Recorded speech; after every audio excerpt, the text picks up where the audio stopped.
It's late afternoon, at the end of a long October, when the Fleetwood Mac song comes on. We're halfway down the peninsula, and I tell the wolves I was raised on Stevie Nicks, so could they please let me listen to the whole thing? Because Sam, the younger one, has a bad habit of changing the station. "Mom," he says in his deadpan and stares out the cracked windshield. "I already knew that about you growing up on Stevie Nicks." He's 16 and gangly, with poking collarbones like little car door handles. He wants to be a professional basketball player, but will settle for rock musician. His face has grown long and gaunt, so he doesn't look like himself, but the person he's in the process of becoming. I tell myself it's a beautiful face. It's important to tell myself that many things about teenage boys are beautiful, so I don't panic. The song's about a woman who climbs a mountain at the end of a love affair and sees her reflection in the snow-covered hills and becomes less afraid. It's in a challenging register for me, so I'm almost crowing while I sing. But for many months I've wanted to be less afraid, and I feel for a moment like Stevie Nicks is a close friend, like she knows me. "Every time I turn on the radio," Sam says in his most sarcastic voice, "it's Stevie the Good Witch of the West Nicks.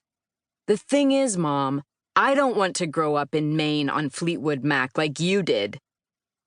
His hair is the color of straw and hangs below his ears, and I can't tell if the hair is a joke or a bad fashion statement that involves rarely washing it. But I grin at him and move my head to the beat because at least he's speaking. Sometimes my son's silence in the car is flammable.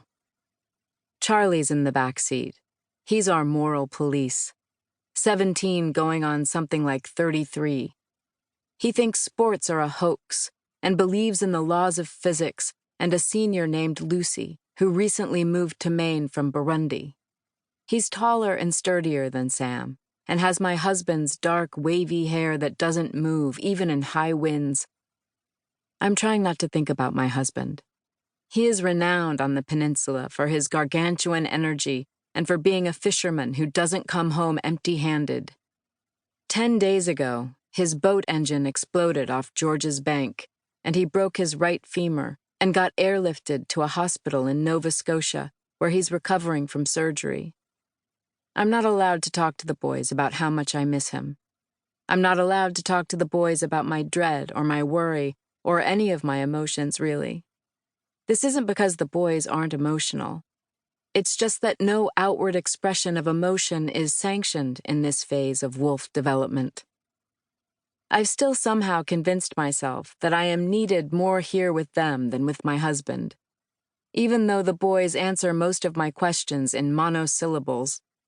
Since I got back from the hospital 2 days ago, I have not been able to take my eyes off them.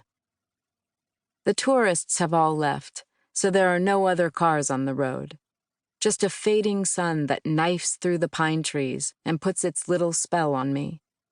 I keep asking myself who I want to be, for Kit and Sam and Charlie. It's a coping strategy I read about in the hospital last week. Who do you want to be for the people who need you? Kit told me last week he didn't know who he was anymore, now that he couldn't fish. The newspapers write about all the real estate money pouring into our state and how good the restaurants are.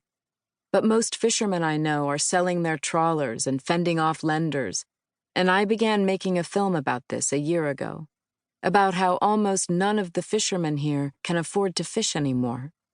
It's my 4th documentary.